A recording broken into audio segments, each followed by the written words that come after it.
خطبہ حجت الوداع کو ہیومن رائٹس کا اپنا چارٹر بنا لیں. 3 یہ موٹی موٹی 3 چیزیں ہو گئی جس میں آپ کی داخلہ، خارجہ، معیشت، قانون، آئین ساری چیزیں کور ہو گئی. اب آئیں اگلی طرف، سیدنا عمر کی 43 ریفارمز، انسٹیٹیوشن کی بلڈنگ کیسے کرنی ہے، اس میں right person for the right job. ٹھیک ہے، سبجیکٹ اسپیشلسٹ لے آئیں. رولز آف گورننس سیدنا علی کے، zero tolerance for corrupt practices, ہمیشہ کے لیے لائف بین. یہ 4-5 چیزیں موٹی موٹی کر کے دیکھ لیں. اب میں آپ کو پورا ڈیولوشن پلان ریاست طیبہ اور خلافہ علی منہاج النبوہ کا نچوڑ بتا رہا ہوں. وہ نچوڑ کیا ہے؟ آپ صلی اللہ علیہ وسلم کی پارلیمنٹ میں نقیب بھی تھے، عریف بھی تھے، نجیب بھی تھے، اور یہ گراس روٹ لیول تک کمپیٹنٹ لوگ تھے، سبجیکٹ اسپیشلسٹ. ٹھیک ہے، پھر خلفاء کے دور میں ان کو کیری کیا گیا. ٹاؤن میونسپل کمیٹیز تھیں، وہاں کا فنڈ وہیں پہ خرچ ہوتا، وہاں کا بیت المال اپنا ہوتا، اور محلے کے کیسز وہاں کا قاضی اور جج، مسجد کا جو ہوتا امام اور خطیب جو پریئر لیڈ کرتا وہی سنتا تھا. آپ کے 1,25,000 مقدمات پینڈنگ ہیں، عدلیہ 139ویں نمبر پہ ہے. اگر اس کو بحال کرنا ہے تو ہمارے پاس تکمیل پاکستان کے پاس میکینزم ہے. ہر محلے کی، گاؤں کی، یونین کونسل کی، مسجد کو وہاں کی جو ولیج کورٹ اس کا درجہ دے دیں. مسجد کو، آپ صلی اللہ علیہ وسلم کے دور میں مسجد پارلیمنٹ بھی تھی. مسجد نبوی سے ڈیلیگیشن آتے، ملتے، وہیں سے سفارتکاری ہوتی، وہیں پہ عدالتیں لگتی، وہیں سے مارکوں کے لیے جو ہے وہ مجاہدین جاتے تھے. مسجد ایک کمیونٹی سینٹر بھی ہوتا تھا، ویلفیئر سینٹر بھی ہوتا تھا. کھول دے مسجد کے تالے، آپ کو نئے خرچہ کہاں سے آئے گا، کون نہیں. جس علاقے کا اسلامک لا کا اسکالر، اسلامی یونیورسٹی سے پڑھا ہو، جہاں سے قانون دان، ٹھیک ہے، جو شریعہ اینڈ لا پڑھا ہوا ہو، اس کو اس یونین کونسل کی جو ہے وہ مسجد کا خطیب بھی رکھیں، اس کو وہاں کا قاضی مقرر کریں، وہاں کے لوکل ڈسپیوٹس وہ وہیں پہ فیصلہ کرے. میں یقین سے کہتا ہوں 1 ماہ میں اعلیٰ عدلیہ، وفاقی آئینی عدالت، سپریم کورٹ، وفاقی شرعی عدالت، ان پر 1 درجن سے زیادہ مقدمات کا بوجھ نہیں رہے گا. یہ 1,25,000 6 مہینے میں نمٹ جائیں گے. نمبر 2، قاضی حسبہ اور قاضی مظالم، یہ 2 بڑی امپورٹنٹ پوسٹ ہیں. حسبہ پورے کا پورا آل اوور قاضی جو نیشنل انٹرنیشنل ڈسپیوٹس کو جو کور کرے، اور قاضی و مظالم جو چیک اینڈ بیلنس جو ہے ایٹ دا اسپاٹ وہ اس کی سزا دے. جیسے سیدنا علی، سیدنا عمر، سیدنا عثمان، ابو بکر کے دور میں بازار میں جاتے السوق المظالم ہوتا تھا، وہ اسی وقت فیصلہ کرتا گراں فروشی پہ. ایک تو یہ نظام. دوسرا یہ مارکیٹ کا چیک اینڈ بیلنس کے لیے سیدنا عمر نے، سیدنا علی نے اسی کو دیوان السوق بھی اسے کہتے ہیں. بازار کا ایک افسر ہوتا تھا، وہ اس علاقے میں مارکیٹس کے ریٹ چیک کرتا اور اسی وقت اسپاٹ پہ فیصلہ کرتا. یہ نہیں ہے کہ سی ڈی اے آئی، ٹھیلے اٹھا لیے، سامان لے گئے، چند پیسے دیے، 2 گھنٹے بعد آپ کو وہیں پہ ریڑیاں اور سب کچھ لگا ہوا. لیکن یہ نہیں مطلب ریڑی ہٹائیں لیکن اس کی پراپر اس کی جگہ دیں اس کو. یہ نہیں کہ ریڑی الٹ دی ہے. یہ خلافت ماڈل دے رہا ہوں. خلفاء کے دور میں بازار مارکیٹس ہوتی تھی، اور ان مارکیٹس میں ریڑی والوں کے لیے الگ سٹال ہوتی، ریاست پرووائڈ کرتی. ٹھیک ہے، ٹھیلے ہوتے، غلے کے سٹاکس ہوتے، گودام، ہر چیز کا چیک اینڈ بیلنس ہوتا، لوکیشنز ہوتی. ٹھیک ہے، تو ان کو بھی مارکیٹس میں یہ جو ریڑی بان ہیں، دوسرے لوگ ہیں، ان کے لیے جگہ مختص کریں. تیسرا ایجوکیشن ماڈل. ایجوکیشن ماڈل میں میں سمجھتا ہوں کہ آپ یونیورسٹیز کے ایچ او ڈیز، ہیڈز جو سبجیکٹ اسپیشلسٹ ہیں، یہ آپ کو کوئی نہیں بتائے گا. یہ خلافت میں بھی یہ ہاؤس آف نالجز تھے مدینہ میں اس وقت. آج کے دور میں میں سمجھتا ہوں سب سے بڑی ناکامی ہمارے جو تعلیمی ادارے ہیں، ان سے جو M Phil P H D کر کے لوگ نکل رہے ہیں، ان کی تحقیق کو پالیسی میکنگ کا حصہ نہیں بنایا جاتا. میں اب کہتا ہوں کہ آپ اپنی ایک 50 رکنی شورا بنا لیں، اس میں سبجیکٹ اسپیشلسٹ بنا لیں. فارن افیئر کے ایکسپرٹ ہوں، ڈپلومیسی کے، اکانومی کے، انٹرنیشنل افیئرس کے، پالیٹکس کے، لا اینڈ شریعہ کے، اسلامک جورسپروڈنس. یہ گلدستہ ہوگا 50 رکنی. ان کو کہیں گے اصحاب حل و عقد. اوپر آپ اس کو خلیفہ کہہ لیں، پریزیڈنٹ کہہ لیں، امیر الجہاد کہہ لیں. اس کی یہ کونسل ہو جو ہر موضوع پہ جو ہے وہ ایکسپرٹ اس میں بیٹھیں، دیانتدار ہوں، وہ اس کو مشورہ دیں اور اسٹیٹ اس طریقے سے چلے. نیچے آپ 30 سے 35 صوبے بنا کے گورنر اپوائنٹ کر دیں. پھر بلدیاتی نظام بحال کر کے یہ جتنا بھی fund M N A M B As کی جیب میں جاتا ہے یہ پبلک پہ لگنا چاہیے. یہ بلدیاتی ادارے خلافت ماڈل کے دور سے چلے آ رہے ہیں. خلافت راشدہ جب ختم ہوئی تو اس وقت 64 صوبے تھے. خلافت عثمانیہ میں صوبوں کی تعداد زیادہ تھی. ترکی ہم سے کم رقبہ 51 صوبے ہیں. ایران کے زیادہ صوبے ہیں. جن ملکوں کو آپ دیکھ لیں آج ترقی کیے، چھوٹے چھوٹے انتظامی یونٹس بنائیں. تو انتظامی یونٹس، بلدیاتی نظام، میونسپل سسٹمز اور ڈیولوشن پلان یہ آپ سسٹم کے دور سے چلا آ رہا ہے. اور خلافہ علی منہاج النبوہ کی سب سے بڑی کامیابی یہ ڈیولوشن پلان تھا، جس کی آج مخالفت کر رہے ہیں کچھ لوگ، چونکہ کھابے بند ہو جائیں گے، کرپٹ پریکٹسز بند ہو جائیں گے. تو کریم آقا علیہ الصلوۃ والسلام کے دور کے یہ جو ہیں یہ سارے عناصر اگر ہم چاہتے ہیں کریں تو بالکل بہتر رہے گا. اس سے یہ ہوگا سیاسی اجادارائے ختم ہوگی، سٹیٹس کو کے مہرے ٹوٹیں گے، مختلف نعروں کی سیاست ختم ہوگی. ٹھیک ہے، حق کے نمائندگی کاروبار نہیں بنے گا، لوگ اپنے ایسٹ نہیں بنائیں گے. پھر انتخابی ڈرامہ جو عوام کا سب سے بڑا دشمن ہے، اس سے جان چھوٹے گی. Selected right person for the right job. یہ دیکھیں نا آپ، سیدنا علی کے پاس کچھ لوگ حاضر ہوئے، انہوں نے کہا کہ خلافت قبول کریں، تو انہوں نے کہا یہ فیصلہ جو ہے یہ تمہارا فیصلہ کرنے کا نہیں ہے، یہ تو اہل شورا اور اہل بدر کا کام ہے.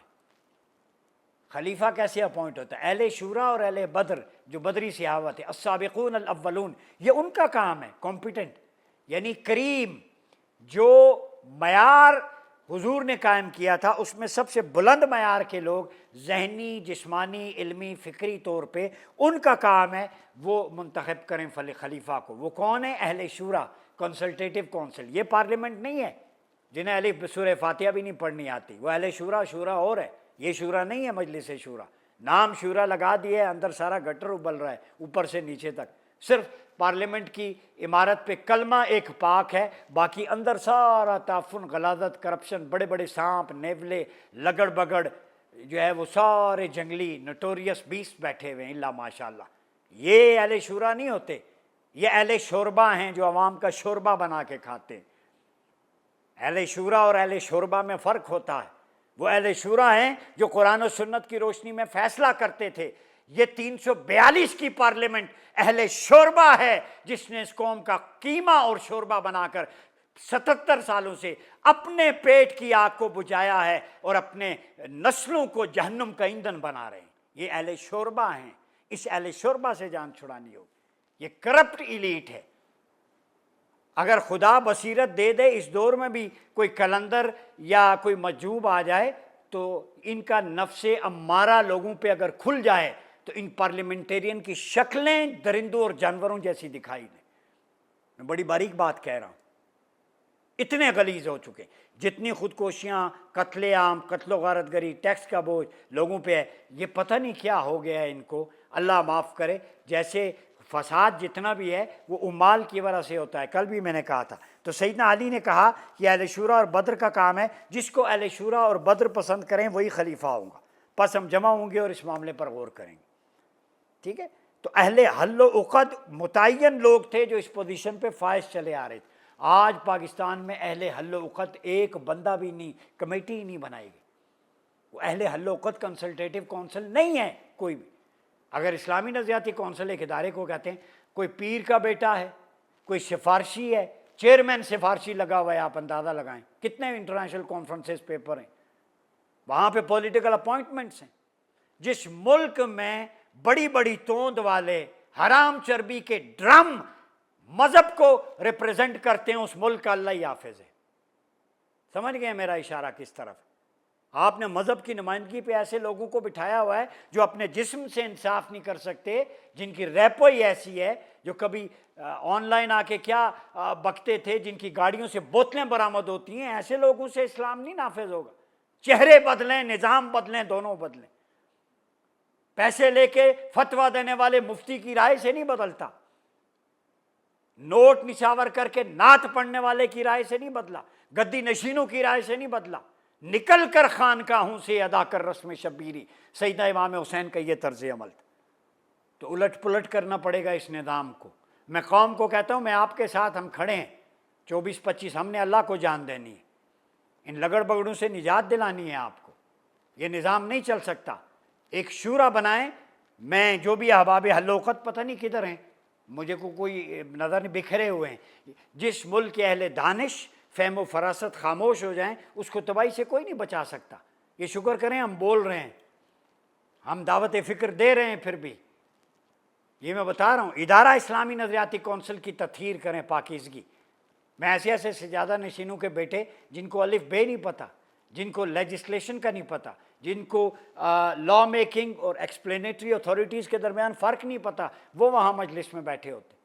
یہ ادارے بنائیں، کمپیٹنٹ لاٹ لائیں، اس نظام کو سمندر برد کریں، وہی ماڈل نام جو بھی دے دیں، لیکن خلافہ میں جو ڈیولوشن پہ مبنی ہو، گراس روٹ لیول پہ ہو، یہ فقیروں کی ظفر موج بیوروکریسی کی، اس کو کم کریں، خرچے کم کریں، آئی پی پی سے جان چھڑائیں، جو مفت میں آپ اربوں روپے پاکستانی قوم کا ادھر جھونک رہے ہیں، جو آئی ایم ایف کے قرضوں میں جھونک رہے ہیں۔ تو اس کے بغیر تبدیلی نہیں آنے والی۔ تبدیلی وہی ہے جو اللہ اور اس کے رسول کی ذات نے بیان کی ہے۔ اور یہاں پہ میں آپ کو بڑی امپورٹنٹ بات بتا دوں، کریم آقا علیہ الصلوۃ والسلام کی ایک حدیث میں دیکھ رہا تھا، اور وہ میں آپ سے شیئر کرنا چاہ رہا ہوں کہ وہ ہمارے نظام کے حوالے سے کیا کہتی ہے۔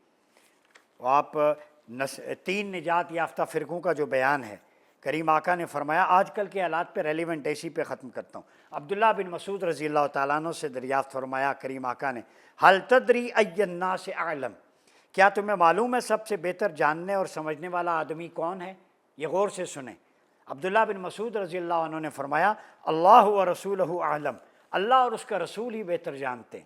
تو آپ صلی اللہ علیہ وسلم نے فرمایا، فإن اعلم الناس ابصرهم بالحق اذا اختلف الناس، بہتر جاننے والا وہ شخص ہے کہ لوگوں میں اختلاف رائے کے وقت حق کی زیادہ بصیرت رکھنے والا ہو، جس کو ڈسپیوٹ مینجمنٹ کا پتہ ہو، سب سے بہتر وہ ہے۔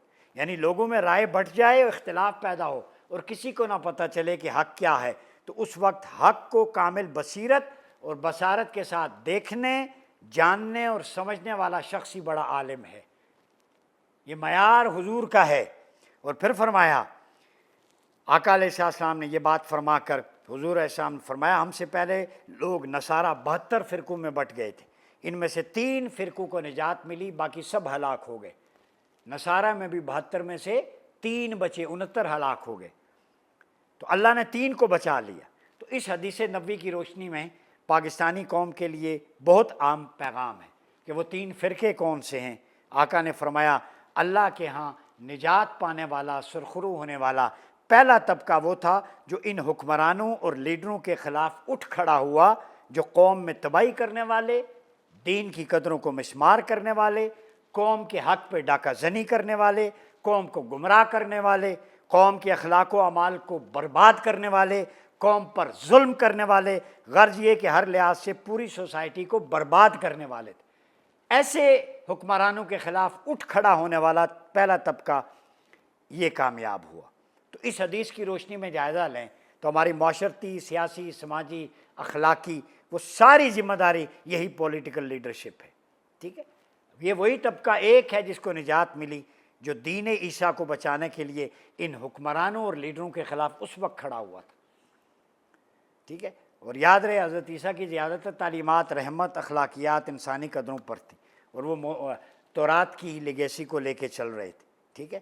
تو چونکہ ظالم فرعون جیسے لوگ اس وقت برداشت نہیں کر رہے تھے، تو ان دینی قدروں کو بچانے والے وہ لوگ شہید کر دیے گئے، اور ان کو اللہ نے آخرت میں نجات دی۔ دوسرا طبقہ جن کے اندر اتنی طاقت نہیں تھی کہ وہ حکمرانوں سے ٹکرا سکیں، جنگ لڑ سکیں، عملاً برسر پیکار ہو سکیں، وہ اپنی قوم پر ہونے والی ناانصافیوں اور مظالم کے خلاف ان کے مردہ قلوب و اذہان میں شعور بیدار کرنے کے لیے بیداری شعور کا علم اٹھاتے تھے، وہ کامیاب ہوئے۔ جیسے ہم ہیں، میں ہوں، تکمیل پاکستان ہے، سعد نذیر صاحب ہیں، عمار صاحب ہیں، ہماری ٹیم ہے، ہم کر رہے ہیں یہ کام۔ شعور تو بیدار کریں، ہم لڑ تو نہیں سکتے، میرا بازو کتنا، ہم کتنا لڑیں گے؟ بلسان ہی سے دعویٰ کا کام تو کر رہے ہیں، للکار رہے ہیں اپنے لفظوں کے ذریعے، ہاتھ پیش کر رہے ہیں ہتھکڑی لگاؤ، لیکن ہم بولتے رہیں گے اللہ رسول کی بارگاہ میں جواب دہ ہونا۔ تو یہ پوری کاوش کرتے رہے، ٹھیک ہے۔ اور تیسرا طبقہ جن کے اندر طاقت نہیں تھی کہ وہ ڈٹ سکے یا عوام کے اندر کھڑے ہو کر دین بیان کر سکیں، حق، وہ دین حق اور اس کی اقدار کو زندہ کرنے کے لیے دعوت و تبلیغ کی جد و جہد بھی نہ کر سکے، تو جب دونوں کام نہیں کر سکے تو آقا نے فرمایا فَصَاحُوا فِي الْجِبَالِ وَتَزَهَّدُوا فِيهَا، پھر وہ شہروں کو چھوڑ کر پہاڑوں، جنگلوں، غاروں میں چلے گئے، وہاں پہ رہبانیت اختیار کر لی، دنیا سے کٹ گئے۔ ٹھیک ہے، آقا نے فرمایا یہ میری زمانہ امت پر بھی یہ زمانہ آئے گا جو اس سے پہلے ہوتا ہے، اور اب رہبانیت کے لیے قرآن کہتا ہے کہ رہبانیتاً ابتدعوا ما کتبنا علیہم، ہم نے رہبانیت ترک دنیا کی بدعت انہوں نے خود ایجاد کی، ہم نے ان پہ فرض نہیں کی۔